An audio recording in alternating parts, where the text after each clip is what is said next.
Magandang araw mga bata.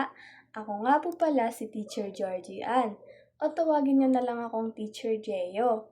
Ngayon po, may ibabahagi akong isang napakagandang kwento sa inyo. Gusto niyo ba yon? Ayan, very good. Patingin nga po ng mga batang handa ng makinig. Ayan. So ngayon, bago ko bahagi ang pamagat ng ating kwento, nais ko pong malaman kung sino dito ang mahilig magsuot ng sombrero. Ayan, mukhang madami po kayo. So, ang pamagat po ng ating kwento ay tungkol sa ang pambihirang sombrero na isinulat at guhit ni Jose Miguel Tejido.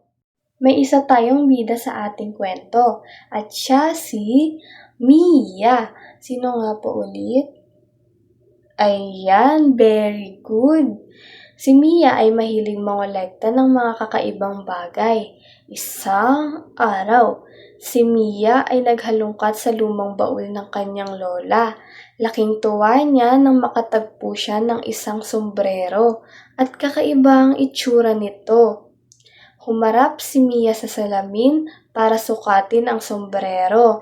Sinubukan niya ito sa iba't ibang paraan, ngunit naisip niya, parang may kulang. Lumabas sa kanilang bahay si Mia at nagtungo sa tindahan sa tapat. Magandang umaga, Manang Sol, bati ni Mia. Maganda po ba ang aking sombrero?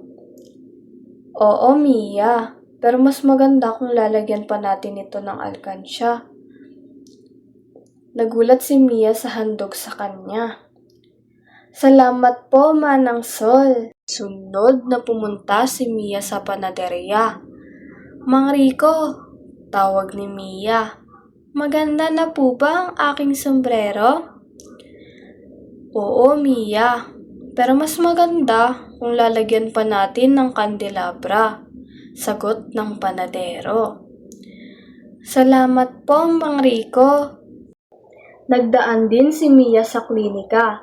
Doktora Dulce, maganda na po ba ang aking sombrero? Oo, Mia, pero mas maganda kung papatungan natin ito ng mga prutas, sagot ng doktora. Salamat po, Doktora Dulce, sabi ni Mia. Naglakad pa si Mia at nakarating sa estasyon ng bumbero. Mang Ador, maganda na po ba ang aking sombrero? Tanong ni Mia. Oo, Mia, pero mas maganda kung dadagdagan pa natin ito ng aquarium, sagot ng bumbero. Salamat po, Mang Ador, sabi ni Mia. Pagtawid ni Mia sa kalsada, nakasalubong niya ang pulis. Mia, kakaibang sombrero iyan bati ni Mang Kalor.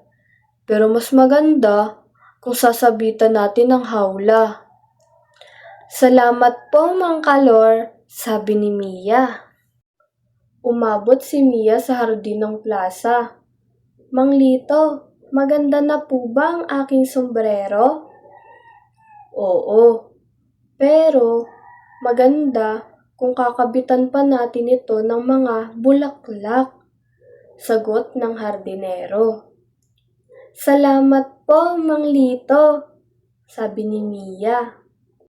Pagdating sa palaruan, napakarami ng palamuti sa sombrero ni Mia. Mia, mukhang itong saranggola na lang yata ang kulang dyan, sabi ng kalaro ni Mia. Sandali lang, Toto, sigaw ni Mia. Ngunit naitali na ni Toto ang saranggola. Biglang umihip ng napakalakas na hangin. Kumapit si Mia sa kanyang sombrero at natangay siya paitaas. Nakarating si Mia sa mga ulap. Biglang lumobo ang kanyang sombrero at naging isang napakalaking parachute.